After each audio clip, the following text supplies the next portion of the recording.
عن صلاتهم ساهون الذين هم يراءون ويمنعون الماعون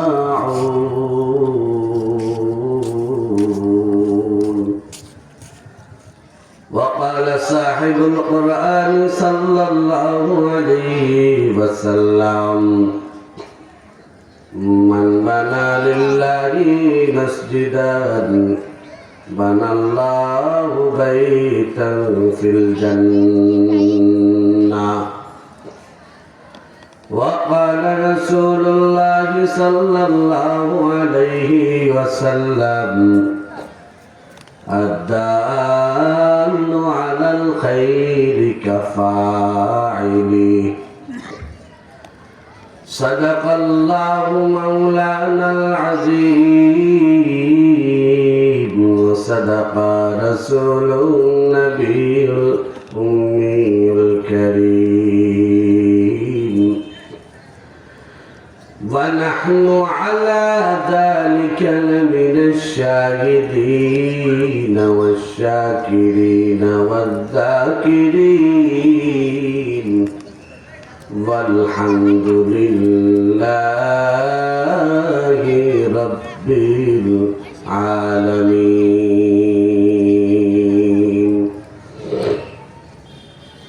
নবীজির মুহাব্বতে জিহ্বা নাড়ায়া সকলে মুহাব্বতে আমরা দুরূদে ইব্রাহিম পাঠ করি। আল্লাহুম্মা সাল্লি আলা মুহাম্মাদিন ওয়া আলা আলি মুহাম্মাদ কামা সাল্লাইতা আলা ইব্রাহিম ওয়া আলা আলি ইব্রাহিম ইন্নাকা হামিদুম মাজিদ। আল্লাহুম্মা বারিক আলা মুহাম্মাদিন ওয়া আলা আলি মুহাম্মাদ কামা বারাকতা আলা ইব্রাহিম ওয়া আলা আলি ইব্রাহিম ইন্নাকা হামিদুম मजीद। तकबीर में कलमा में नमाजों में अज़ामें तकबीर में कलमा में नमाजों में अज़ामें है नाम इलाही से मिला नाम मुहम्मद है नाम इलाही से मिला नाम मुहम्मद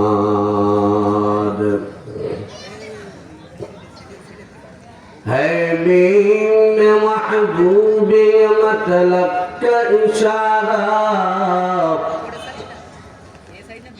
है मीम महबूबे मतलब का इशारा फिर क्यों ना हो महबूब खुदा नाम मुहम्मद फिर क्यों ना हो महबूब खुदा नाम मुहम्मद।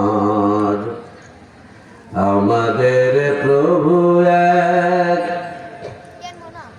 এক নবীর উম্মত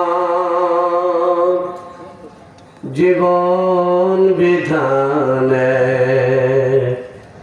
ওই শিবানী কোরআন। আমাদের প্রভু এক নবীর উম্মত জীবন বিধানে ওই শিবানী কোরআন। তবে কেন একলা মুসলমান এক করিয়া আহ্বান। তবে কেন একলা মুসলমান এক করি আহ্বান আমাদের প্রভু এক নবীর উম্মত জীবন বিধানে ওই শিবানী কোরআন। পারেন না সবাই? পারেন তো পড়েন আমার সাথে, যারা পারেন তারা আমার সাথে পড়েন। আমাদের প্রভু এক নবীর উম্মত জীবন বিধানে ওই শিবানী কোরআন। তবে কেন মুসলমান এক করি আহ্বান, তবে কেন মুসলমান এক করি আহ্বান। আলহামদুলিল্লাহ পড়েন। বাগডাঙ্গা কেন্দ্রীয় জামে মসজিদ ও যুব সমাজের উদ্যোগে আয়োজিত বাগডাঙ্গা স্কুল মাঠ আইলচারা স্কুল মাঠে আয়োজিত আজকের এই মহতী অনুষ্ঠানের মহতারাম সভাপতি জনাব আলহাজ মোহাম্মদ বাসেম আলী, আজকে মাহফিলের প্রধান অতিথি, প্রধান বক্তা, বিশিষ্ট ইসলামী চিন্তাবিদ ও মুফাসসির কোরআন মুফতি খাদিমুল ইসলাম নাটুরি, পরিচালক তাহফিজ মডেল মাদ্রাসা কেরানীগঞ্জ ঢাকা, দিগার হযরত উলামায়ে কেরাম,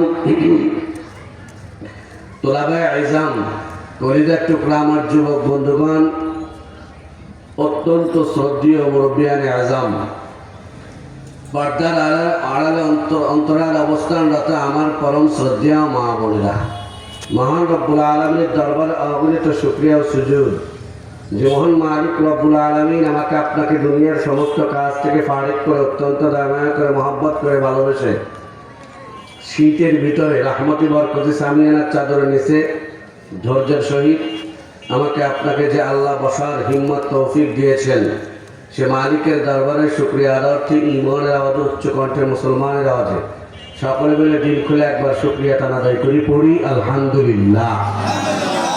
আজকের মাহফিলে আসতে পেরে আমরা খুশি না বেজার? আর একটু জোরে বলেন, খুশি না বেজার?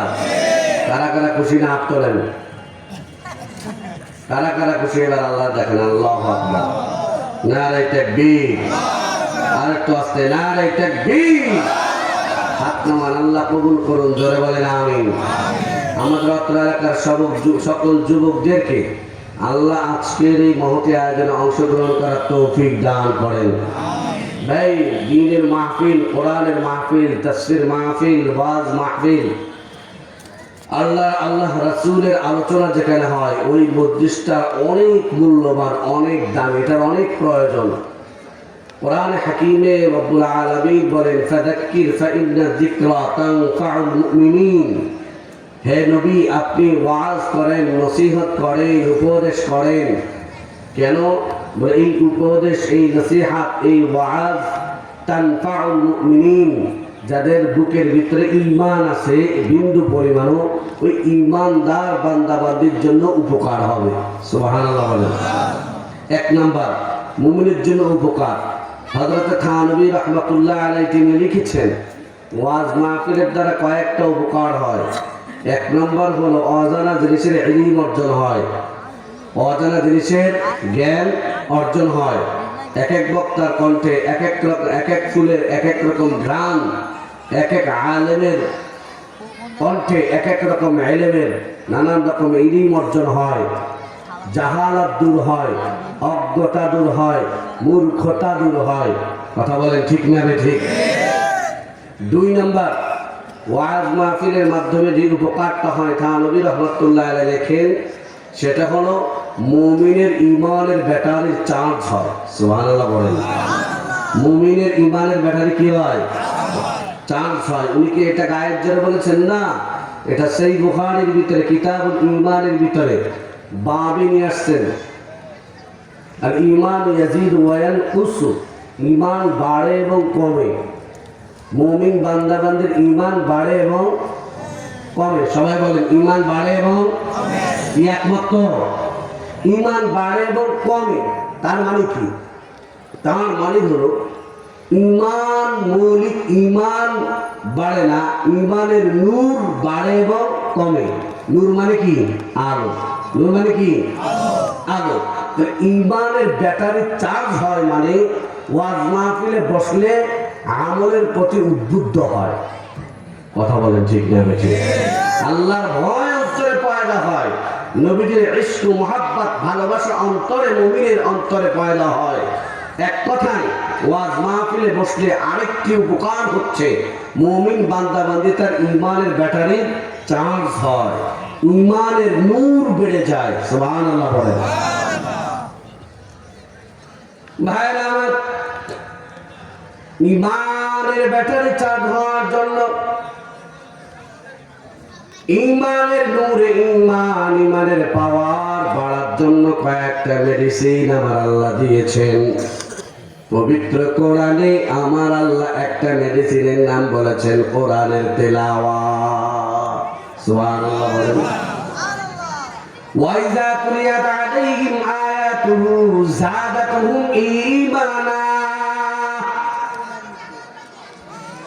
রব্বুল আলামিন বলেন, মুমিন বান্দা বান্দির সামনে যখন, ঈমানদারের সামনে কোরআনের তেলাওয়াত করা হয়, ঈমানদার বান্দা বান্দির সামনে যখন কোরআন শরীফের তেলাওয়াত হয়, তখন মুমিন বান্দা বান্দির দিলের ভিতরে ঈমানের পাওয়ার বেড়ে যায়। 2 নাম্বার মায়ের নবী আমার বলেন, তোমাদের প্রত্যেকের শরীরের ভিতরে একটা গোস্তের টুকরা আছে, শোনো। ওই গোস্তের টুকরা যদি কারো ভালো হয়ে যায়, তাহলে তার পুরা বডিটা ভালো হয়ে যায়। আলা ইন্না ফিল জাসাদি লামুযগাতুন ইযা সালাহাত সালাহাল জাসাদু কুল্লু ওয়া ইযা ফাসাদাত ফাসাদাতিল জাসাদু কুল্লু। মায়ার নবী বলেন, আলা ওয়াহিয়াল কল। আবু দাউদ শরীফ 2 নম্বর খণ্ডের ভিতরে সহিহ হাদিস। আল্লাহর নবী বলেন, তোমাদের প্রত্যেক নরনারী মুসলমান বান্দা, মুমিন বান্দা বান্দি, মুসলমান মানুষ যে, তার অন্তরের, তার শরীরের ভিতরে একটা গোস্তের টুকরা আছে। ওই গোস্তের টুকরাটা যদি ভালো হয়ে যায়, পুরা বডিটা ভালো হয়ে যায়। আর কোন বান্দা বান্দির ওই গোস্তের টুকরাটা যদি খারাপ হয়ে যায়, মায়ার নবী বলেন তার গোটা শরীরটা নষ্ট হয়ে যায়, অপবিত্র হয়ে যায়, ধ্বংস হয়ে যায়, বদ চরিত্র বদ আখলাকের রূপ ধারণ করে। নবীজি আমার বলেন, আলা ওয়াহিয়াল কলব। ও জগতের মানুষ, যেই গোস্তের টুকরাটার কারণে মানুষটা ভালো হয়, যেই গোস্তাটার কারণে মানুষটা নষ্ট হয়, ওই গোস্তের টুকরাটার কি জানো? ওই গোস্তের টুকরাটার নাম হলো কলব। সুবহানাল্লাহ। তার মানে কলবটা যার বিশুদ্ধ, তার পুরা শরীরটা বিশুদ্ধ। কথা ঠিক তো? অন্তরটা খারাপ হয়ে যায়, যেই লোকটার অন্তরকরণ খারাপ, তার পুরা শরীরটা খারাপ হয়ে যায়। এ বান্দা, তুমি কেন নামাজ পড়ো না? মার্কেটে টাইম পাস করো, বাজারে টাইম পাস করো। নামাজের সময় যখন হয়, তোমার পাশের মানুষটা মসজিদে গেল, তুমি মসজিদে যাইতে পারলা না, ভিন্ন বাঁকা পথ দিয়া অন্য সাইড দিয়া চলে গেলা, বের হয়ে গেলা। ও ঘরের আম্মা জান, তোমার পাশের বাড়ির বাসার মহিলা, সে মসজিদে আজান হইলে নামাজ পড়তে পারলো, তুমি নামাজ পড়লা না, দুনিয়ার কাজ কর্মে ব্যস্ত থাকলা। কিসের কারণ? খোঁজ নিয়ে দেখা যায় যে নামাজ পড়তে তার অন্তর ভালো, যে নামাজ পড়তে পারলো না, নিশ্চয় জেনে নাও তার অন্তরটা পচে গেছে, নষ্ট হয়ে গেছে। কথা বলেন ঠিক না? এবারে অন্তরটাকে শুদ্ধ করার জন্য মায়ের নবী আমার মেডিসিন দিয়েছেন।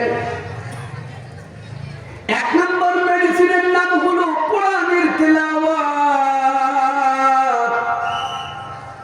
যেই বান্দা বান্দি বেশি বেশি কোরআনের তেলাওয়াত করবে, মায়ার নবী আমার বলেন আমার আল্লাহ তার অন্তরটা পরিষ্কার পরিচ্ছন্ন করে দিবেন। সুবহানাল্লাহ বলেন।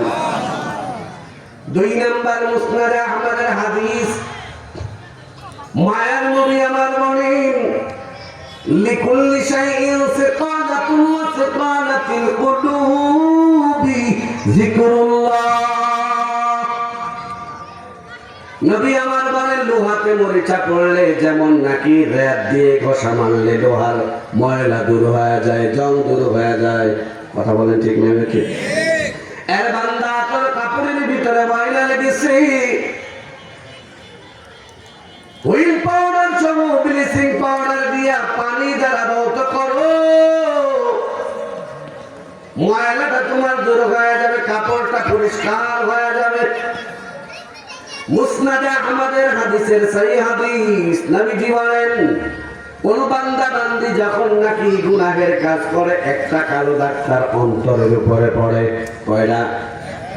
আবার গুনাহ করে আর একটা কালো দাগ পড়ে, আবার গুনাহ করে আর একটা কালো দাগ পড়ে যায়। এইভাবে গুনাহের কাজ করতে করতে করতে করতে করতে করতে তার অন্তরটা সাদা আর থাকে না, অন্তরটা হয়ে যায় কৃষ্ণবর্ণ কালো পাথরের মতো। যে কারণে আর নামাজ পড়বার মন চায় না, টুপি মাথায় দিতে মন চায় না, দাড়ি রাখতে মন চায় না, পর্দা করতে মন চায় না। কোনটা হালাল কোনটা হারাম বাদ বিচার করতে মন চায় না। আল্লাহ আল্লাহ রাসূলের তরিকা পালন করে না কেন? খোঁজ নিয়ে দেখো, অন্তরটা নষ্ট হয়ে গেছে। নবী আমার কয় যে লোকটার অন্তরটা নষ্ট হয়ে গেল, এই নষ্ট পবিত্র অন্তরটারে শুদ্ধ করার 2 নম্বর মেডিসিনের নাম আমার মায়ার নবী।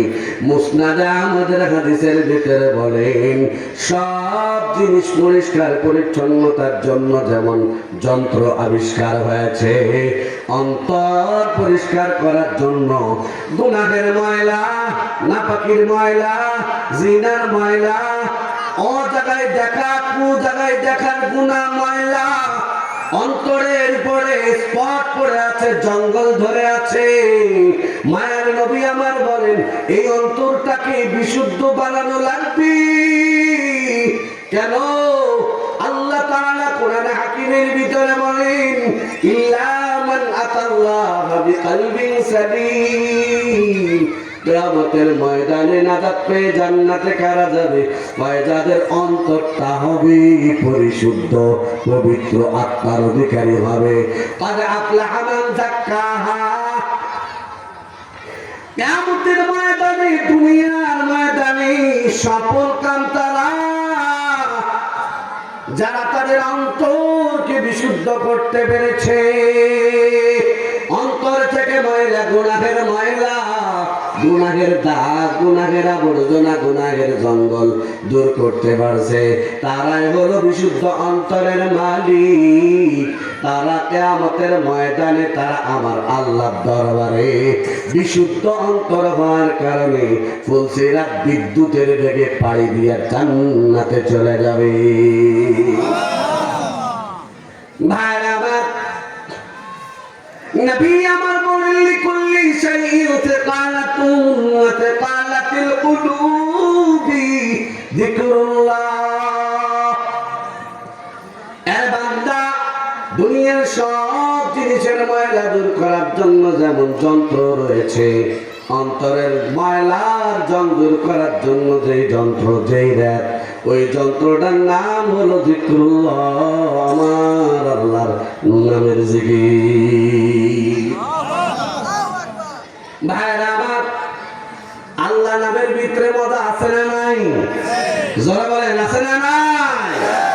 আল্লাহ আল্লাহ ইতে শিরি নিসতনাম, আল্লাহ আল্লাহ নিকুনদ জানম তামাম। ভাইরা আমার, আল্লাহ ডাকের ভিতরে কত মজা, সুবহানাল্লাহ বলার ভিতরে কি মজা, আলহামদুলিল্লাহ বলার কি মজা, আল্লাহু আকবার বলার ভিতরে কি যে মজা।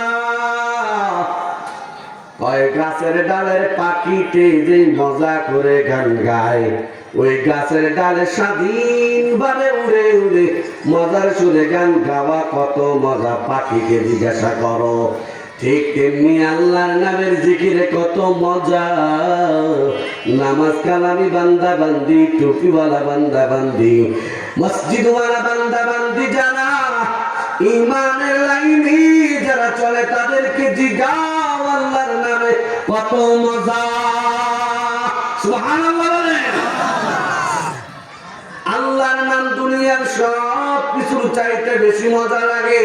যতই কষ্ট দেওয়া হোক না কেন, আল্লাহর নামটা যখন মুখের ভিতরে নেয়, দুনিয়ার সব কষ্ট দূরীভূত হয়ে যায়, দিলের ভিতরে শান্তি পয়দা হয়ে যায়। সুবহানাল্লাহ। ওই যে দেখেন নবীর ভিতরে মায়ের নবী আবার কালিমার দাওয়াত, দ্বীনের দাওয়াত দেয় ঘুরে ঘুরে। আরবের ভিতরে নবী মুসলিম শরীফের হাদিস, নবীজি পাড়ায় পাড়ায় গলি গলি মহল্লায় মহল্লায় নবী আমার আওয়াজ দিয়া যায়, ইয়া আইয়ুহান নাস কুলু লা ইলাহা ইল্লাল্লাহ তুফলিহুন। মানুষেরা তোমরা দেব দেবীর পূজা বাদ দিয়ে দাও, মূর্তির পূজা করো না, ভাস্কর্যের পূজা করিও না, দেবতার পূজা করিও না, লাতের পূজা করিও না, হুবলের দেবতা করো না, পূজা করো না, মানাতের পূজা করো না।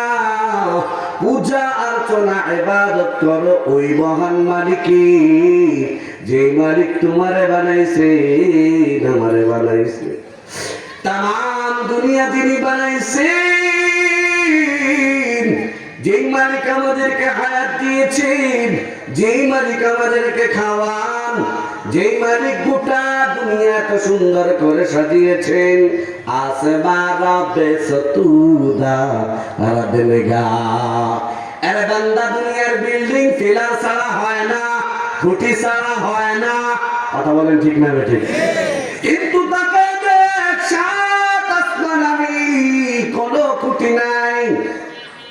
ও আসমানের দিকে তাকায় দেখো, বিগাইরি আমাদি তারাউনাহা।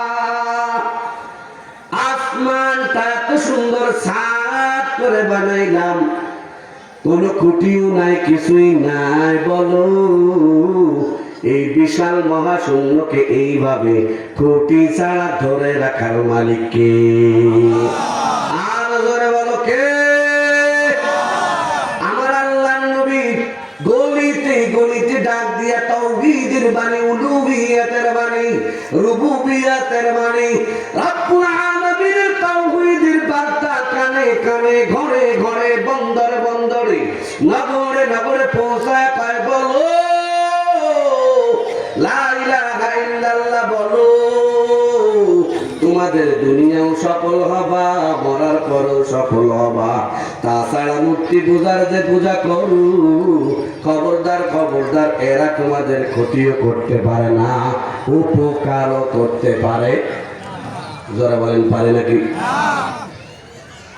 ও ঘরের আম্মা জান, এর যুবক, ও এলাকার বৃদ্ধ বাবা, মায়ার নবী আমার যখন ময়দানে ময়দানে, গলিতে গলিতে, বাজারে বাজারে ঘুরে ঘুরে ঘুরে ঘুরে যখন কালিমার ফেরিওয়ালা হন, কালিমার কথা দাওয়াত দেন, কয় বলো এই কালিমা পড়ো আর জান্নাতের মালিক হয়ে যাও। সুবহানাল্লাহ। নবীজির দাওয়াতের মোকাবেলায় আরবের বেঈমান কাফির কঠিন হৃদয়ের অন্তঃকরণের মালিক, যাদের অন্তরটা নষ্ট হয়ে গেছে, যদি কারো ক্যান্সার হয় তাহলে ওটা সারা বাড়ার উপায় নাই, পচে গেছে, নষ্ট হয়ে গেছে, এখন অপারেশন করা ছাড়া উপায় আছে নাকি? আবু জাহল, উতবা, শাইবা, ওয়ালিদ ইবনে মুগীরা কাফেররা তখন চিন্তা করলো কয় মুহাম্মাদের মিশনকে এখানেই থামিয়ে দেওয়া দরকার। কি করা যায়? প্রথমে অপপ্রচার চালালো, অপপ্রচার শেষে এবার মারধর শুরু করলো, ভয় ভীতি হুমকি দেখাতে লাগলো। হযরত সুমাইয়া রাদিয়াল্লাহু তাআলা আনহা ইসলামের ভিতরে প্রথম শহীদ। ও ঘরের আম্মা জান, তোমাদের কত দাম, কত পাওয়ার। ইসলামের ভিতরে ইসলামের জন্য প্রথম যে জীবন দিয়েছে সেটা কোন পুরুষের দলে দেয় নাই, সেটা হলো তোমার আমার মতো ঘরের মা বোন দিয়েছেন। হযরত সুমাইয়া রাদিয়াল্লাহু তাআলা আনহা উমাইয়া ইবনে খালফের দাসী। উমাইয়া ইবনে খালফ কয়, ও সুমাইয়া, আমি টের পেয়েছি তুমি মুহাম্মাদের উপরে কালেমা ঈমান এনেছো, মুহাম্মাদের ধর্ম গ্রহণ করেছো। খবরদার খবরদার, সামনের থেকে এই কাজ আর করবা না। যদি করো তাহলে অবস্থা বড় ভয়াবহ হয়ে যাবে। হযরত সুমাইয়া ডাক দিয়া কয়, তুমি সাক্ষী, আগে তো গোপনে বলছিলাম যেই মালিকের উপরে ঈমান আমি এনেছি 1000 বার কাটতে পারো, 1000 বার শুরুতে চড়াইতে পারো। মায়ার নবীর উপরে যে কালেমায় বিশ্বাস স্থাপন করেছি, 1000 বার শহীদ হতে রাজি আছি, কিন্তু ঈমানের পথ থেকে এক বিন্দু পরিমাণ সরতে পারবো না। আল্লাহু আকবার। হযরত সুমাইয়ার কথা শোনার পরে সিরাতে ইবনে হিশাম, সিরাতে মুস্তাফা, সহিহ বুখারীর 2 নম্বর খণ্ড কিতাবুল মাগাজি খোলো। ওই সাহাবী হযরত সুমাইয়া রাদিয়াল্লাহু তাআলা আনহা তার 2 পা পিছন দিক দিয়া বেঁধে দিল, শুয়ায়া দিল উত্তপ্ত বাড়ির উপর। 2 পা 2 খুঁটির সাথে বাঁধলো, 2 হাত 2 খুঁটির সাথে বাঁধলো। বারবার যখন বলে, উমাইয়া ইবনে খালফ, তাড়াতাড়ি বল মুহাম্মাদের ধর্মের থেকে সরে আয়, তাহলে তোকে মাফ করে দেব। একটা শুধু কাজ করবি, তুই যদি মুহাম্মাদকে একটা গালি দিতে পারো। কি দিতে পারো? জোরে বলেন, কি দিতে পারো? একটা মাত্র গালি মুহাম্মাদকে দিবি, তাহলে আমি আজাদ করে যাব, আমার এখানে আর টাকা লাগবে না, কিছু তোরে বলবো না। একটা মাত্র নাপাক ভাষায়, বিশ্রী ভাষায় মুহাম্মাদকে একটা গালি দিবি। যে বা যখন এই কথা অফারটা প্রস্তাবটা দিয়েছেন, সুমাইয়া রাদিয়াল্লাহু তাআলা আনহা মুমিনের ঈমানের ভিতরে যত বাধা দেওয়া হয়, ওই জোয়ারের পানিতে যখন বাদ দেওয়া হয়, কোন বাদ মানে না। জোরে বলেন, বাদ মানে না। সব ভেঙে তছনছ করে ফেলে। কথা বলে ঠিক না বেঠিক? মুমিনের ঈমানের বারুদ মশাল যখন জ্বলে ওঠে, তাম দুনিয়ার একদিকে যেতে পারে। সূর্যটাও যদি হাতের এক হাতে দেওয়া হয়, চন্দ্রটাও যদি এক হাতে দিয়ে দেওয়া হয়, প্রকৃত ঈমানদার মুমিন মুত্তাকিন তারপরেও ঈমানের পথ থেকে এক বিন্দু পরিমাণ ছড়ে না। ঠিক না? উমাইয়া যখন প্রস্তাবটা দিল, সুমাইয়া রাদিয়াল্লাহু তাআলা আনহা ঈমান তার পাওয়ার বেড়ে গেল। ঘৃণায় তিনি মুখের থুতুটা উমাইয়া ইবনে খালফের মুখে মারলেন। চূড়ান্তভাবে প্রস্তাবটা প্রত্যাখ্যান করলেন উমাইয়া ইবনে খালফ। সে অপমানে ঘৃণায় সহ্য করতে না পেরে তার হাতের ভিতরে যে বর্ষা ছিল, এই বর্ষাটা হযরত সুমাইয়া রাদিয়াল্লাহু তাআলা আনহাকে বেঁধে শোয়ায় রাখছে।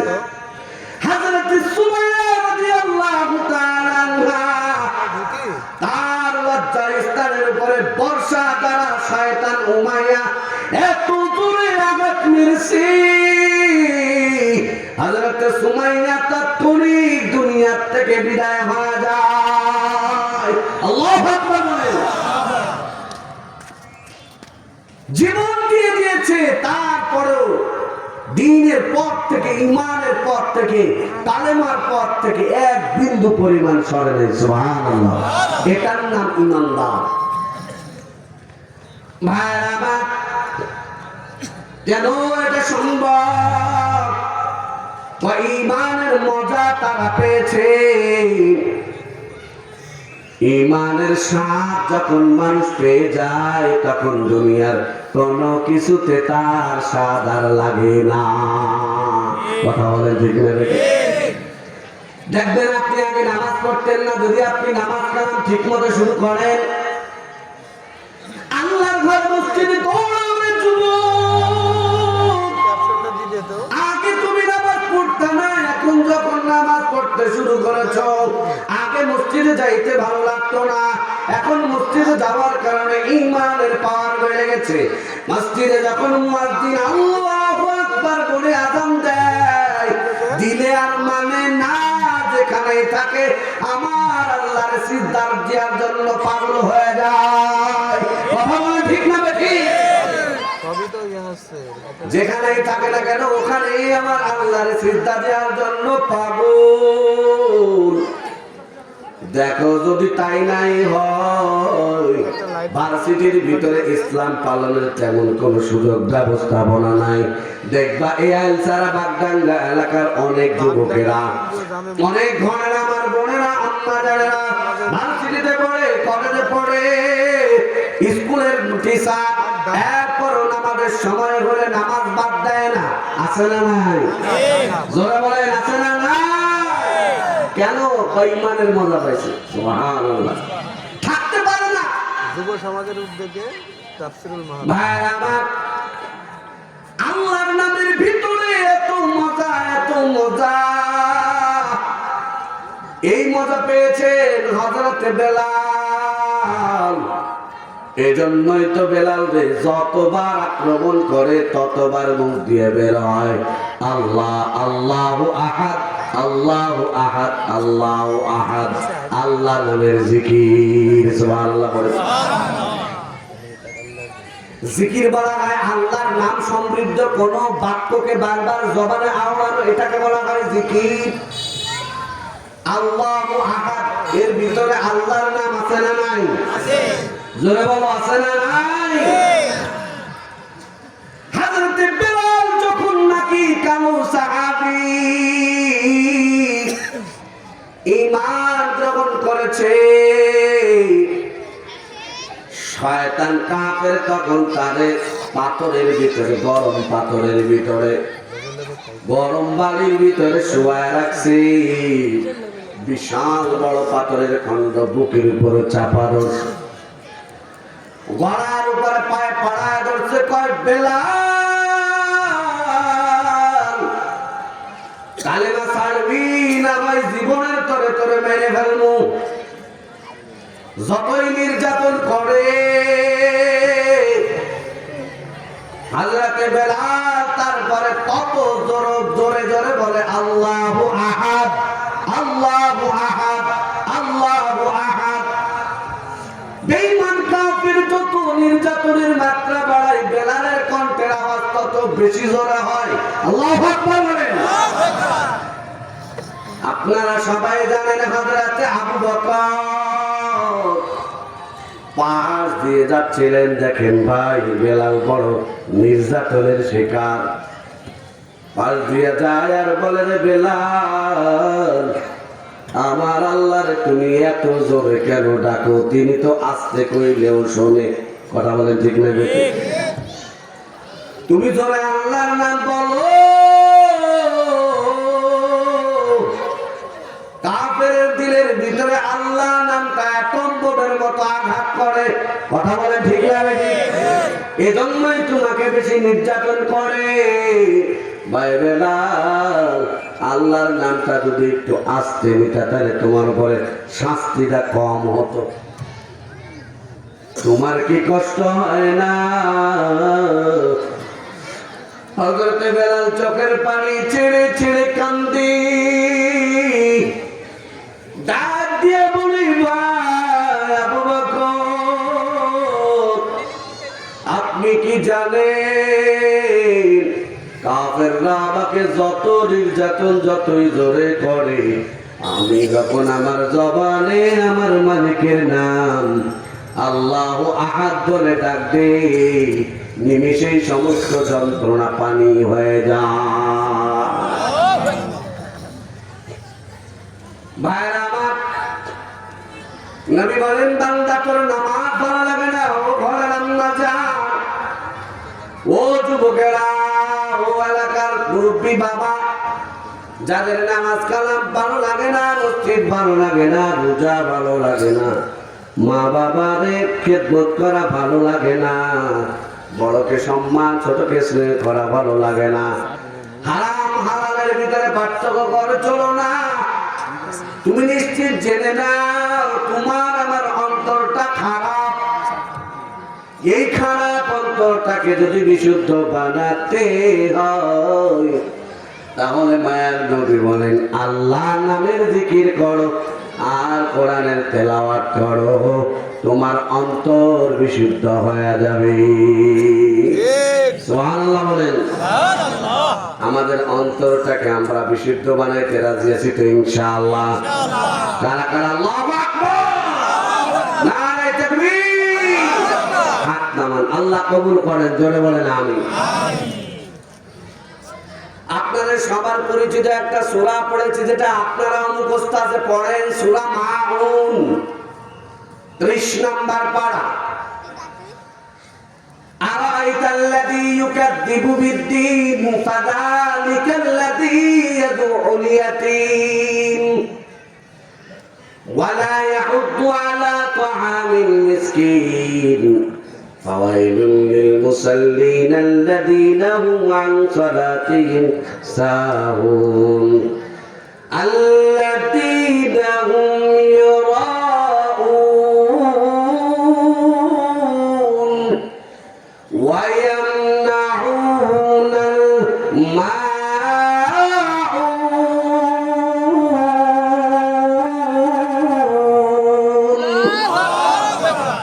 আল্লাহ এই সূরার ভিতরে জানাইছেন মুনাফিকের 3টা বৈশিষ্ট্য, আর পরকালকে কারা অস্বীকার করেছে তাদের কয়েকটা চরিত্র, বদ খাসলাত আল্লাহ বয়ান করেছেন। শুনবো তো ইনশাআল্লাহ? শুনবো তো ইনশাআল্লাহ? ইনশাআল্লাহ। এই সূরাটা হলো সূরা মাউন। সূরাটা সূরা মাক্কি সূরা। কোরআন শরীফের ভিতরে যতগুলো সূরা আছে 114টা সূরা। কয় সূরা? 114টা। সবাই বলেন কয় সূরা? 114টা। 114টা সূরার ভিতরে কিছু সূরা হলো মাক্কি, কিছু হলো মাদানী। যেই সূরাটা মক্কায় নাযিল হয়েছে ওটাকে বলা হয় মাক্কি সূরা। যেই সূরাটা মদিনায় নাযিল হয়েছে ওটাকে বলা হয় মাদানী সূরা। যেমন বাংলাদেশে বাড়ি আমাদের, আমাদেরকে বলা হয় বাঙালি। যারা ইন্ডিয়ায় বাড়ি তাদেরকে বলা হয় হিন্দুস্তানি অথবা ইন্ডিয়ান। পাকিস্তানে যাদের বাড়ি তাদেরকে বলা হয় পাকিস্তানি। কথা বলেন ঠিক না? আফগানিস্তানে যাদের বাড়ি তাদেরকে বলা হয় আফগানি। সৌদি আরবে যাদের বাড়ি তাদেরকে বলা হয় সাউদিয়ান অথবা আরাবিয়ান, ইংরেজিতে বলে। আমেরিকায় বাড়ি যাদের তাদেরকে বলা হয় আমেরিকান। রাশিয়ায় বাড়ি যাদের তাদেরকে বলা হয় রাশিয়ান। ঠিক যেই সূরাটা মক্কায় নাযিল হয়েছে ওটাকে বলা হয় মাক্কি, আর যেই সূরাটা মদিনায় নাযিল হয়েছে ওই সূরাকে বলা হয় মাদানী। বুঝে আসছে? এত তো আর তো ভালো বোঝানোর দরকার নেই। বোঝানোর দরকার আছে? তাহলে সূরাগুলো কয় ধরনের?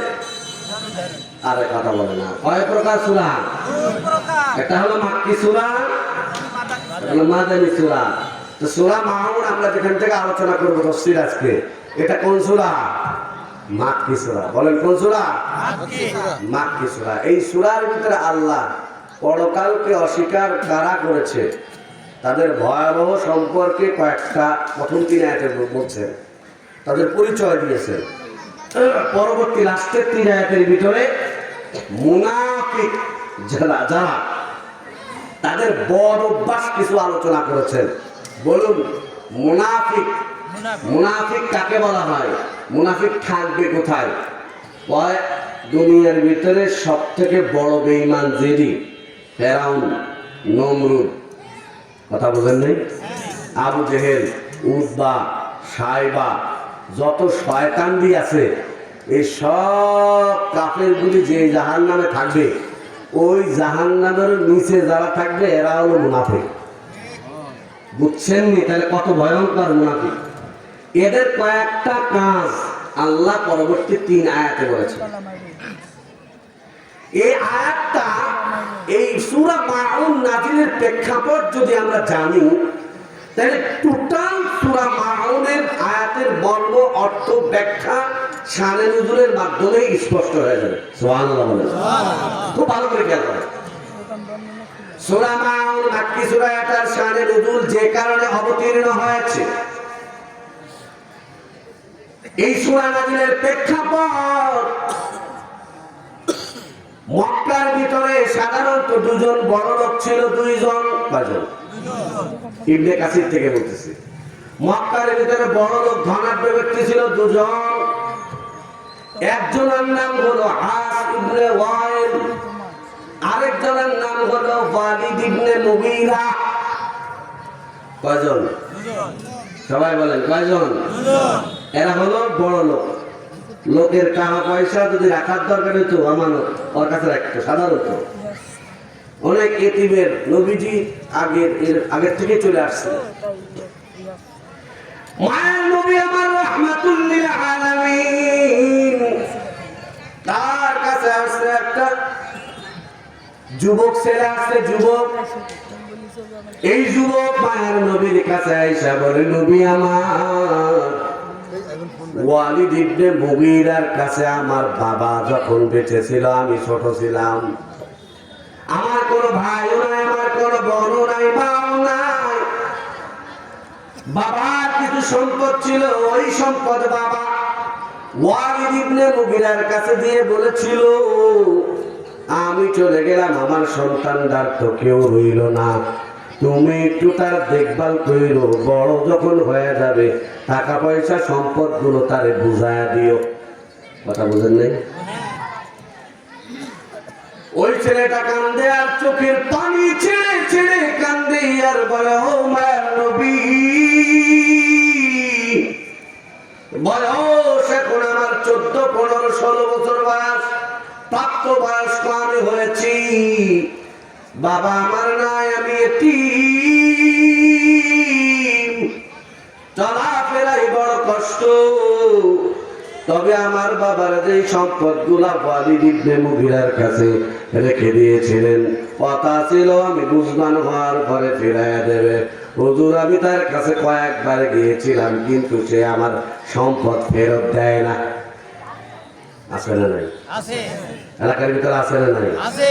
ছেলের সম্পদ ঠগায় দিয়েছে, মেয়ের সম্পদ টাকা ঠগায় দেয়, পাশের বাড়ির মানুষের সম্পদ ঠগায়, আছে না না?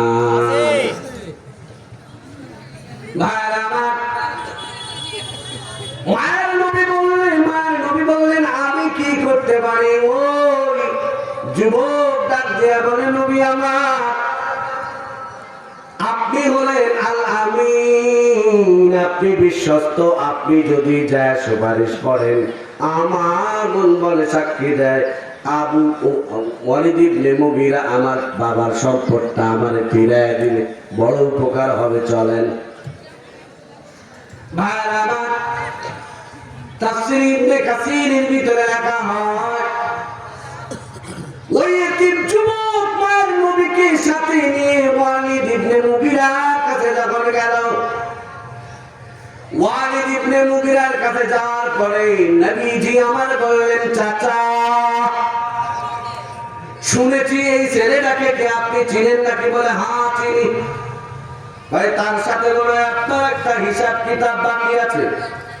বলে, কি হিসাব? সে বলেছে তার বাবাই নাকি ছোটবেলায় সম্পদ আপনার কাছে রেখে দিয়েছে, বাচ্চা বড় হওয়ার পরে তার ফেরত দেওয়ার কথা ছিল, আপনি কি ফেরত দিয়েছেন নাকি? কয় না, ফেরত দেই নাই। দেবেন না? কয় না, দিব না। নাউজুবিল্লাহ বলেন। নাউজুবিল্লাহ। আছে না না এরকম লোকজন আছে না না?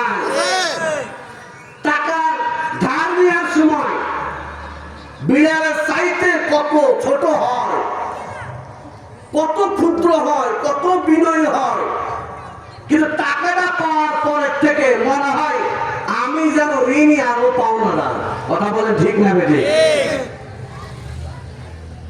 টাকা ধার নেওয়ার পরে আর এ পাড়ার মারায় না, ওই দিক দিয়ে ঘুরে যায়।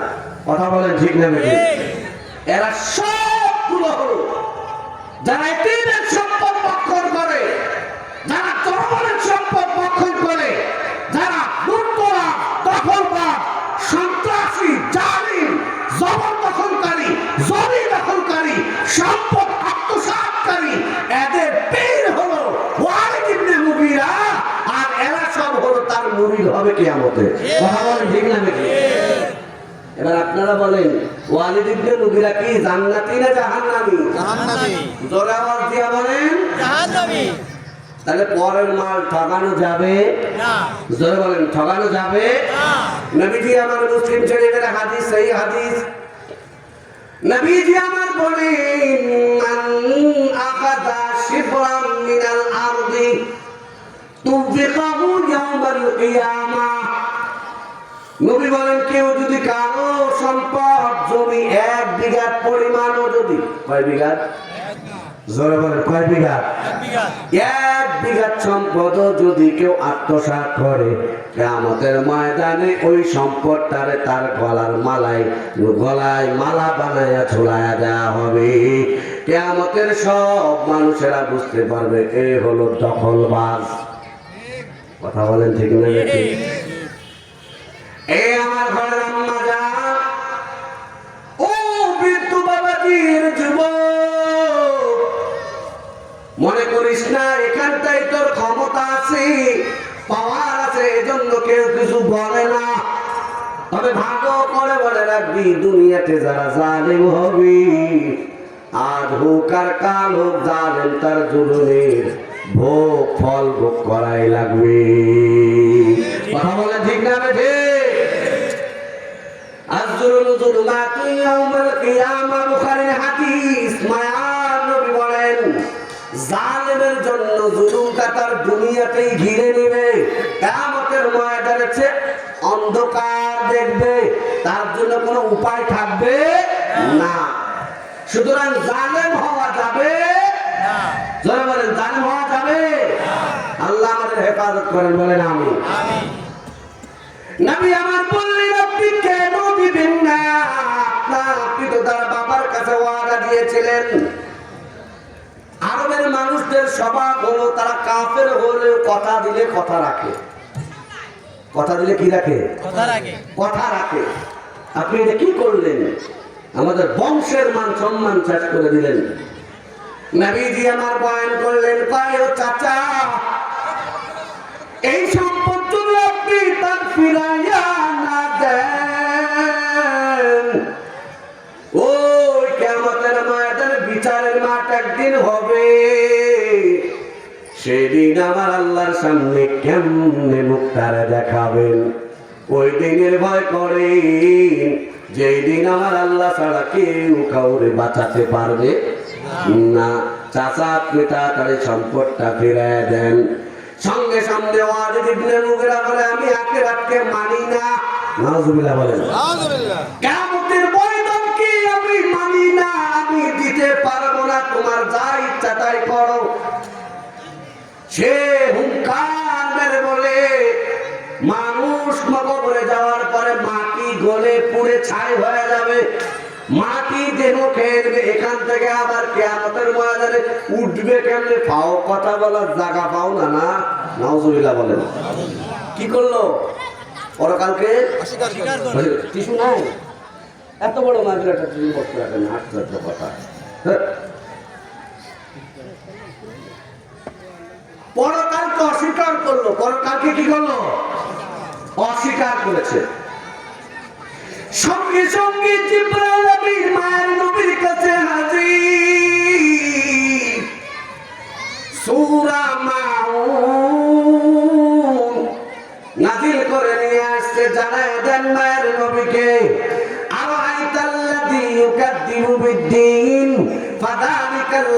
يدعو اليتيم ولا يحض على طعام المسكين ও নবী আমার আরাইতাল্লাযী ইউকাযযিবু বিদ্দীন আপনি কি জানেন কারা পরকালকে অস্বীকার করেছে কিয়ামতের দিবসকে কারা অস্বীকার করেছে আমার আল্লাহ জবাব দেন ফাযালিকাল্লাযী ইয়াদউল ইয়াতীম তারা হলো ওরা আরাইতাল্লাযী ইউকাযযিবু বিদ্দীন ফাযালিকাল্লাযী ইয়াদউল ইয়াতীম যারা এতিমের সম্পদকে আত্মসাৎ করেছে এই পরকালকে তারা মৌলিকভাবে অস্বীকার করেছে কারণ আল্লাহর ভয় যদি থাকতো পরকালে আল্লাহর সামনে দাঁড়ায় হিসাব দেওয়া লাগবে এই বিশ্বাস যদি কারো অন্তরে থাকতো কারো হৃদয়ে থাকতো তাহলে সে কোনোদিন পরের সম্পদ আত্মসাৎ করতে পারতো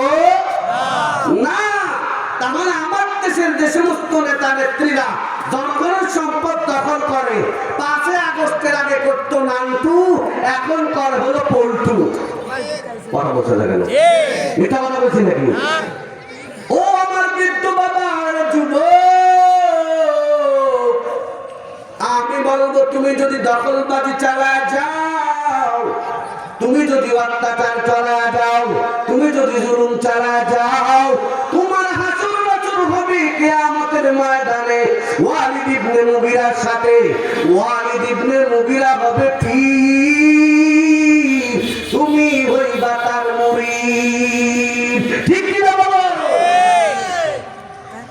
ভাইরা আমার আল্লাহ ডাক দিয়া বলেন পরকালকে অস্বীকার করেছে কারা রব্বুল আলামিন সূরা মাউনে জবাব দেন ফাযালিকাল্লাযী ইয়াদউল ইয়াতীম তারা হলো ওরা যারা এতিমের সম্পদ ভক্ষণ করে এতিমের সম্পদ লুণ্ঠন করে জনগণের সম্পদ যারা নষ্ট করে ফেলে ধ্বংস করে ফেলে বিদেশে পাচার করে আছে না নাই আছে আরো জোরে বলেন আছে না নাই ভাইরা আমার ফাযালিকাল্লাযী ইয়াদউল ইয়াতীম 2 নাম্বার তাদের বৈশিষ্ট্য হলো যারা পরকালকে মানে না তাদের 2 নাম্বার বৈশিষ্ট্য হলো রব আমার ডাক দিয়া বলেন ওয়ালা ইয়াহুদ্দু আলা তাআমিল মিসকিন আল্লাহ তাদেরকে সম্পদ দিয়েছে অরের টাকা পয়সার মালিক বানিয়েছে শুধু নিজেই খাবে নিজেই বাঁচবে নিজেই কেমনে আরামে থাকবে নিজের আরো কেমনে আরো বিল্ডিং বিল্ডিং তালায় তালায় হয় 10 বিঘায় হবে না 100 বিঘা বানানো লাগবে একজনের ঘর তার ওই মাটির ভিতরে পড়ছে এবং তার উচ্ছেদ করে হলো জমি দখল করে আছে না নাই আছে আরো জোরে বলো আছে না নাই আমার আল্লাহ ডাক দিয়ে বলে ও নবী আমার পরকালকে কারা অস্বীকার করেছে জানেন তাদের 2 নাম্বার পরিচয় হলো স্বভাব হলো ফাযালিকাল্লাযী ইয়াদউল ইয়াতীম ওয়া লা ইয়াহুদ্দু আলা তাআমিল মিসকিন তারা যারা মিসকিন মানে হলো মাল্লা সুকনা লাহু ওয়ালা নাফাকাতা লাহু যার ঘর নাই বাড়ি নাই ভিটা নাই এক বেলার খাবার আছে সামনের বেলার খাবার নাই এর বলে মিসকিন এর বলে কি মিসকিন জোরে বলে এর বলে কি মিসকিন যাদের বাড়ি ঘর নাই ঘরের জায়গায় থাকে আছে না নাই আছে আমার রব বলেন অথচ বাড়ি কোটি কোটি টাকার মালিক লক্ষ টাকার মালিক টাকা পয়সার কোনো অভাব নাই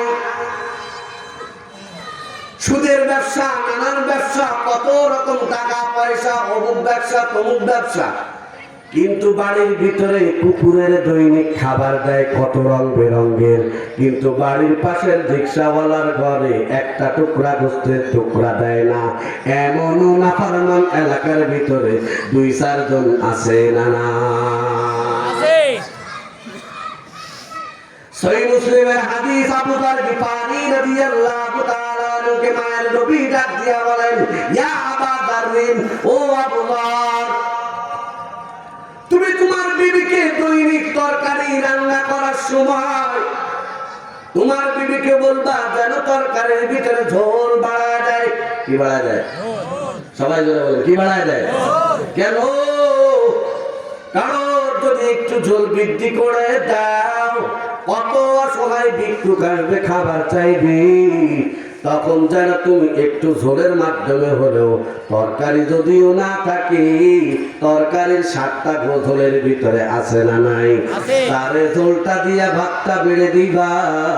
আল্লাহর বান্দা, গরিব বান্দা পেটটা করে খাবে, শুকর আদায় করবে, আলহামদুলিল্লাহ বলবে, আর সে আজিমের মালিক আবার আল্লাহ খুশি হয়ে যাবে।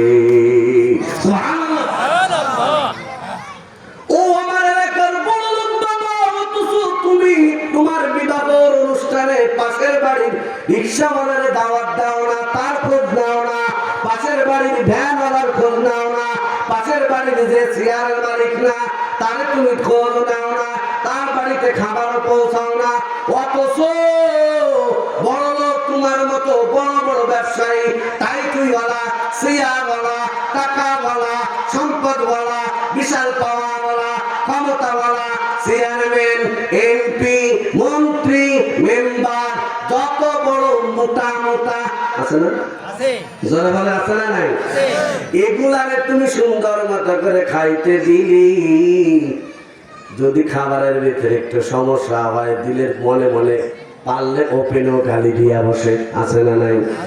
অথচ বড় লোকরে কিছুই দিলি না, বড় লোক ওই ঘরের পাশের গরিবটারে সামান্য ঝোলটা দিলি, এটা খাইয়া যে মনের সুখে আলহামদুলিল্লাহ বলল, আমার আল্লাহর আরশে আজিমের ভিতরে আমার মালিকের কুদরতি পরাণটা ঠান্ডা হয়ে যায়।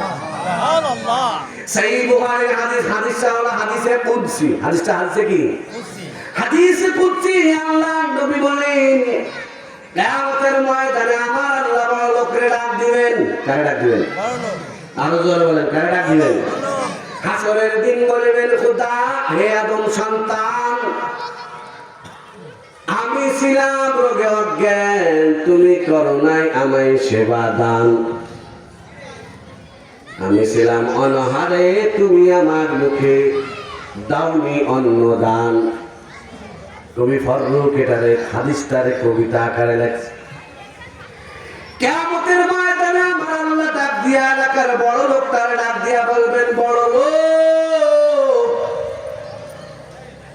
আমি যখন নাকি রোগে এক অজ্ঞান হয়ে পড়েছিলাম, তুমি আমার সেবা করো নাই কেন, ওষুধ কিনে দাও নাই কেন?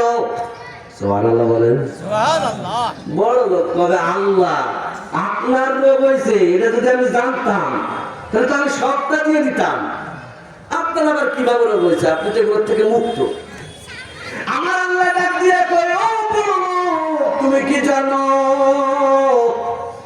পাশের বাড়ির লোকটা ছটফট করতেছিল, যন্ত্রণায় রোগে খাত, টাকা পয়সার অভাবে ঔষধ বড়ি কিনতে পারে নাই। এর বান্দা, ও বড় লোকের দল, তুমি যদি তারে ঔষধ কিনে তার সেবা করতা, তার ঔষধটা কিনে সেবা করতে, মানে ওই দিন আমি আল্লাহরে সেবা করা হতো। সুবহানাল্লাহ। এবার আমার আল্লাহ তাআলা ডাক দিয়া বলবেন, রে বড় লোক, আমি শীতে থরথর করে কাঁপতেছিলাম, তুমি আমার গায়ের ভিতরে পোশাক করো নাই দান। ডাক দিয়া বড় লোকের দল বলবে, আল্লাহ আপনি তো এগুলার থেকে পবিত্র, আপনার কাছে আবার শীত আর কি এর শীত, কিসের গরম।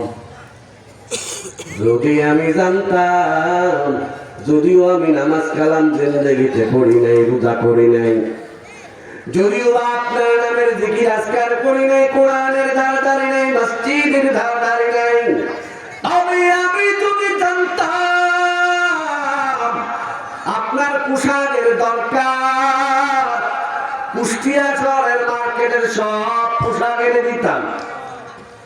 আমার আল্লাহ বলে, ও বড় লোকের দল, তুমি কি জানো, দেখো নাই শীতের সময় ওই কুষ্টিয়া শহরের কোটি স্টেশনের ভিতরে কত গরিব, কত অসহায়, ভিটে নাই, বাড়ি নাই, সম্বল নাই, খাবার নাই, যাবার নাই, ওর মুখে যদি খাবার তুই তুলিয়া দিতি,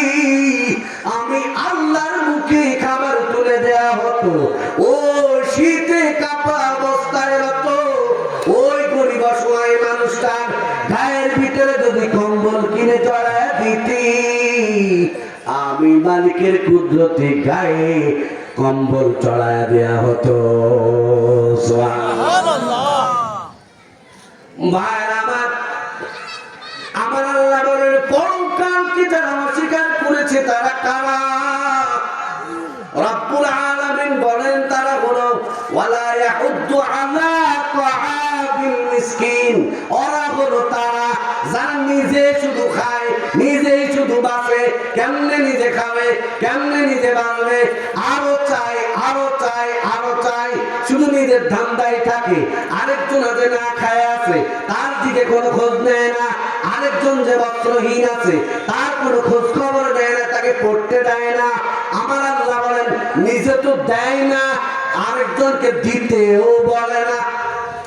আছে না নাই? আছে। যারা বলেন আছে না নাই? আছে। জনগণের জন্য রিলিফের মাল কম্বল আসছে। চেয়ারম্যান 100টার ভিতরে 30টা মেরে দিয়েছে, এরকম আছে না নাই? আছে। আরো জোরে ক আছে না নাই? এরা কার মুরিদ? ওয়ালিদিনের মুরিদা। জোরে বলেন না, কার মুরিদ? ওয়ালিদিনের মুরিদ। আরে মসজিদের টাকা আইছে বাজে, ওখান থেকেও ছাড়ছে, আছে না নাই? আছে। আল্লাহ, এদের উদাহরণ সেই বুখারীতে দিয়েছে কাল কেলা, কুকুরের মতো।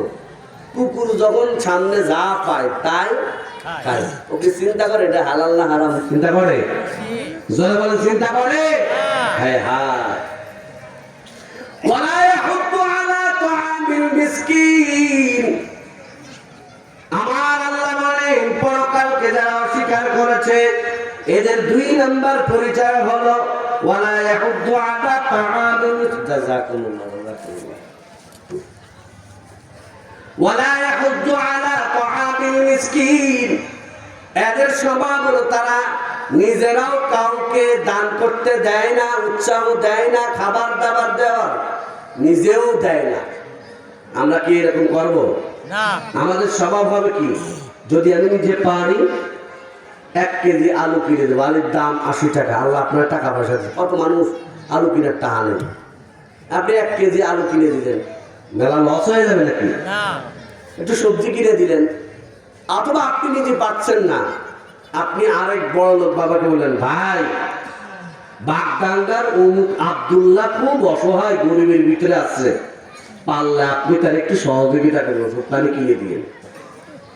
সুবহানাল্লাহ বলেন। সুবহানাল্লাহ। তাহলে আপনি দান করলে যে সওয়াব পাইতেন, বলার কারণে ওই সওয়াব পেয়ে যাবেন। সুবহানাল্লাহ বলেন। ওয়ালা ইয়াহুদ্দু আলা তাআমিল মিসকিন।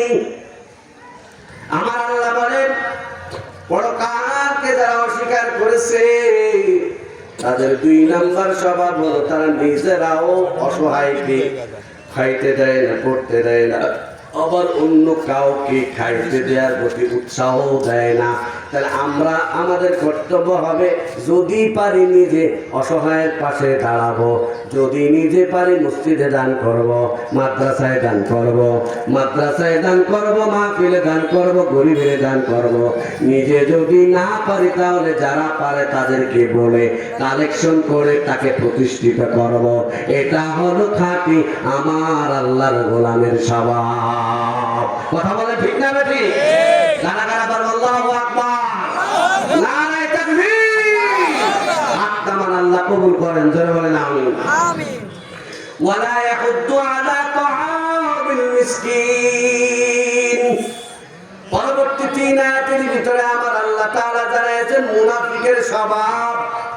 বলেছিলাম মুনাফিকের স্তর হবে ইন্নাল মুনাফিকিনা ফিদ্দারকিল আসফালি মিনান নার।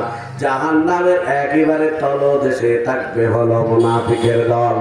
মুনাফিকের সর্দার হলো আব্দুল্লাহ ইবনে উবাই ইবনে সালুল, মুনাফিকের সর্দার। মুনাফিকের কয়েকটা খাসলাত এই আয়াত 3টার ভিতরে বলা হয়েছে। 1 নম্বরের মুনাফিকের স্বভাব হলো ফাওয়াইলুল লিল মুসাল্লিন। আমার আল্লাহ বলেন ওয়াইল জাহান্নাম হলো মুসল্লিদের জন্য। ওয়াইল মানে হলো ধ্বংস, অভিশাপ। মুসল্লি হয়ে অভিশাপ কামাবে, মুসল্লি হয়ে জাহান্নামে যাবে, ধরনের মুসল্লি? ভাই আব্দুল্লাহ ইবনে উবাই ইবনে সালুল মুনাফিক মার্কা মুসল্লি। কথা বলেন ঠিক না? ঠিক। আব্দুল্লাহ ইবনে উবাই ইবনে সালুল মুনাফিকের সরদার। সহিহ বুখারী করে মায়ার নবীর পিছেই নামাজ পড়তেন, 22 হাত পাগড়ি লাগাইয়া গিয়া বড় জুব্বা লাগাইয়া আল্লাহর নবীর পিছেই নামাজ পড়তো, কিন্তু নামাজের ভিতরে ওই নামাজটা আল্লাহর জন্য ছিল না। যারা বলেন ঠিক না বেঠিক? ওই নামাজটা আল্লাহর জন্য ছিল না, নিজের দিনের ভিতরে যে কুফরি আছে কুফরিকে লুকানোর জন্য নামাজ পড়ার ভান ধরত। কথা বলেন ঠিক না? ঠিক। ফাওয়াইলুল লিল মুসাল্লিন,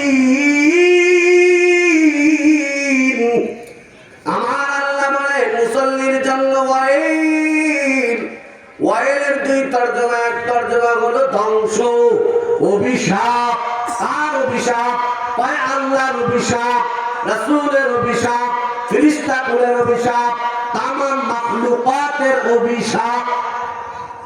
ফাওয়াইলুল লিল মুসাল্লিন, কোন ধরনের মুসল্লিদের জন্য অভিশাপ? আল্লাযীনা হুম আন সালাতিহিম সাহুন, যারা নামাজকে সময় মতো নামাজ পড়ে না, নামাজ পড়বে পড়বে পড়বে পড়বে বলে একসাথে কয়েক ওয়াক্ত নামাজ কাজা করে ফেলে, এদের জন্য হলো নামাজি হয়েও ওয়াইল জাহান্নামী, নামাজি হয়েও অভিশাপ প্রাপ্ত। নাউযুবিল্লাহ বলেন। দুই নাম্বার মুফাসসির বলেন তাফসীর ইবনে কাসীর, হুমুল্লাযীনা ইউআখিরুনা সালাতা আন ওয়াক্তিহা, ওরা হলো তারা, ওই জাহান্নামের মালিক ওই সমস্ত নামাজি, নামাজ পড়ার পর হচ্ছে ওয়াইল জাহান্নামে যাবে, দুনিয়াতে তার ধ্বংস। পায় কারা? যারা নামাজকে পড়বো পড়বো পড়বো পড়বো বলে শেষার্থে নিয়ে যায়। আছে না নাই? আছে। যারা বলেন আছে না নাই? আছে। ওখানে নামাজ অনেক মা বোনেরা আপনারা আলহামদুলিল্লাহ নামাজ কালাম অনেক পড়েন, কিন্তু অনেক সময় দেখা যায় জোহরের নামাজ হাতের কাজটা সেরে নি, এটা সেরে নি, সারতে সারতে সারতে জোহরের নামাজটা একেবারে আসর ওয়াক্তে নিয়ে ঠেকায় দেয়। এই মহিলারা হলো ওয়াইল জাহান্নামের অধিবাসী হবে, দুনিয়াতে নামাজি হওয়ার পরেও আল্লাহর গজব। ঠিক না ঠিক? এজন্য আপনাদের জন্য সুন্নাত হলো আযান হওয়ার সাথে সাথেই নামাজ পড়ে ফেলা। মহিলারা বলেন আম্মা জান, আযান হওয়ার সাথে সাথে আপনার হাতের কাজটা ছোট, আপনার এখন নামাজ পড়াটাই হলো বড়। কথা বলেন ঠিক না ঠিক? শুধু ম্যাডামদের জন্য না, লেডিসদের জন্য। কথা বলেন ঠিক না ঠিক? জন্ডিসদের জন্য। আমরা যারা পুরুষেরা আছি চেষ্টা করব ওয়াক্তের বাহিরে না পড়া, আসরের নামাজ আদায় করব। করতে করতে করতে করতে সূর্য পশ্চিম দিকে ঢলে পড়েছে, লাল হয়ে গেছে, ওই সময় যায় পড়তে যায়। আছে না নাই? এরা হলো উদাসীন। আল্লাহ বলেন ওয়াইল জাহান্নাম কারা যাবে? ওই সমস্ত নামাজিরা যাবে যারা নাকি তাদের নামাজের ব্যাপারে অবহেলা করে। আছে না নাই? আরো জোরে বলেন আছে না নাই? ভাইরা আমার, এজন্য অবহেলা করা যাবে না। নামাজটা ওয়াক্তের ভিতরেই পড়া লাগবে। যদি সফরে থাকেন তাহলে একজন সাথে নিয়ে জামাত যথেষ্ট হয়ে যাবে। এক জায়গায় গাড়িটা রেখে নামাজের জামাত পড়ো। জামাতে নামাজ পড়া হলো ওয়াজিব। জামাতে নামাজ পড়া কি ওয়াজিব? সবাই জোরে বলেন, জামাতে নামাজ পড়া কি ওয়াজিব? ওয়ারকাউ মা'আর রাকিঈন, এই আয়াত প্রমাণ করে নামাজ জামাতের সাথে পড়া ওয়াজিব। বেড়া মানছে কার? বেড়া মানছে একান্ত কারণে যদি না যেতে পারেন মসজিদে কোনো কয়েক দুই একা করতো, তখন বাড়ির ম্যাডামরে ঠিক আপনার পিছিয়ে দাঁড় করাই দিবেন দিয়ে আল্লাহু আকবার। জামাত হবে কি হবে না? জোরে বলেন, হবে কি হবে না? যদি একান্ত মসজিদে থেকে যান তাও জামাত হবে, তাও একলা একলা নামাজ পড়া যাবে। জোরে বলেন না কেন যাবে? অবহেলা নামাজে করা যাবে না। আল্লাযীনা হুম আন সালাতিহিম সাহুন, আমার আল্লাহ ডাক দিয়া কয় এই নামাজের ভিতরে উদাসীন তাসলিম করছে কারা? ওই মুনাফিকেরা। নামাজে অবহেলা করে কারা? ওই মুনাফিক যারা। মুনাফিক কারা? উলাহা উলাই ওয়ালা উলাই মুদাজ্জাবিনা বাইনা যালিকা। তখন তারা নামাজে দাঁড়ায় কামু কুসালা ওয়ালা ইয়াযকুরুনাল্লাহা ইল্লা কালিলা।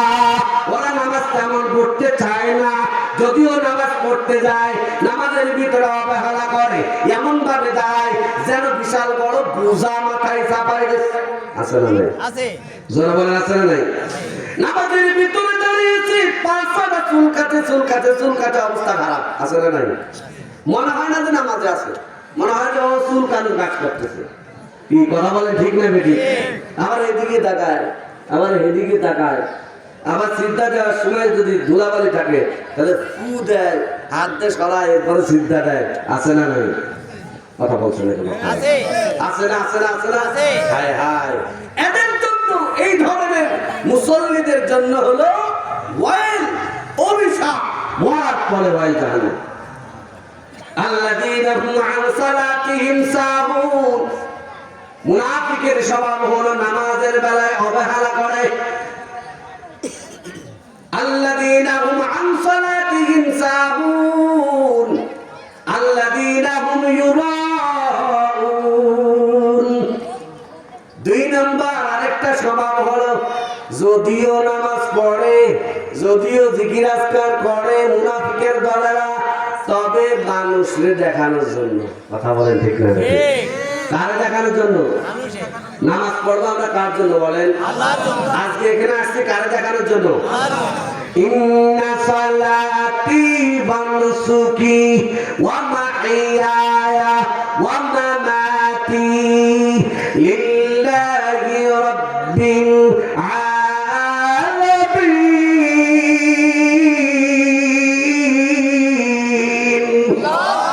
আমার আল্লাহ ডাক দিয়া বলেন, নবী আমার আপনি বলেছেন নামাজ প্রকৃতপক্ষে যারা ইমানদার হবে তারা বলবে আমার নামাজ, আমার রোজা, আমার জানি ইবাদত, আমার মানি ইবাদত, আমার এই সম্পদ আমার না, আমার এই সম্পদ আমার আল্লাহ।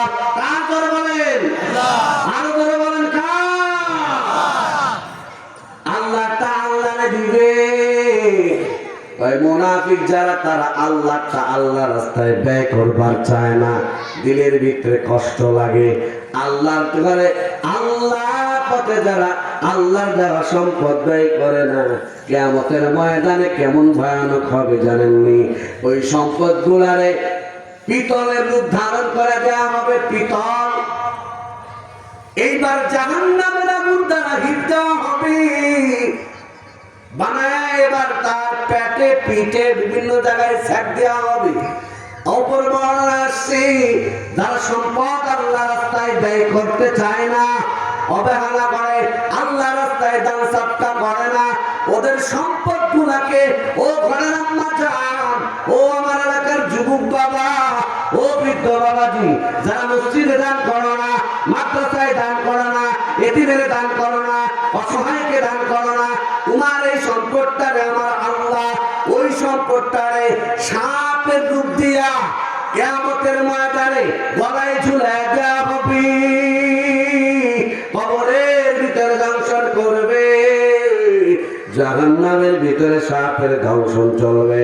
বলবে আমি তোমার সম্পদ, যেই সম্পদটা আল্লাহ রাস্তায় ব্যয় তুমি করো নাই, যেটা আল্লাহর হচ্ছিল আল্লাহটা আল্লাহরে দাও নাই, আমার আল্লাহ তোমার সম্পদটারে সাপ বানায় দিয়েছেন, তোমাকে ধ্বংসন করার জন্য অর্ডার করেছেন। ও বললাম মাজান, ও এলাকার যুবক বাবাজি, এই সম্পদটা তোমার আমার আল্লাহর পক্ষ থেকে আমানত, এই সম্পদটারে আমানতের হেফাজত করো, মসজিদে দান করো, মসজিদে দান করো, এতিমের দান করো, ইল্লা বড়িকে দান করো, অসহায়কে দান করো, গরিবকে দান করো, তাহলে তোমার সম্পদ আরো বাড়ায় দিবেন কে? আল্লাহ। আরো জোরে বলো কে? আমার আল্লাহ বলেন, এর বান্দা তুই দিবি 1 টাকা আমার রাস্তায়, আমি আল্লাহ বললাম তোরে আমি আল্লাহ 700 গুণ দেব। সুবহানাল্লাহ বলেন। আমার আল্লাহ সূরা বাকারার ভিতরে তার চমৎকার উদাহরণ দৃষ্টান্ত দিয়েছেন। আমার আল্লাহ তাআলা বলেন, একটা টাকা উদাহরণ আল্লাহ রাস্তায় দান করেছ, ওটা হলো একটা বীজকে বপন করার মতো। ওই বীজ দিয়া 7টা শীষ বের হয়েছে। প্রত্যেকটা শীষের ভিতরে যদি 100টা করে দানা থাকে, তাহলে 7টা শীষের ভিতরে কয়টা দানা? বোঝেন না আপনারা? কয়টা দানা? তাহলে একে কয়টা হলো? তুমি আল্লাহর ঘর মসজিদের ভিতরে দিবা 1 টাকা, আমার মাওলা তোমাকে আমাকে দিবেন কত? জোরে বলেন কত? পরক্ষণে আমার আল্লাহ বলেন, আল্লাহু ইউদাইফু লিমান ইয়াশা।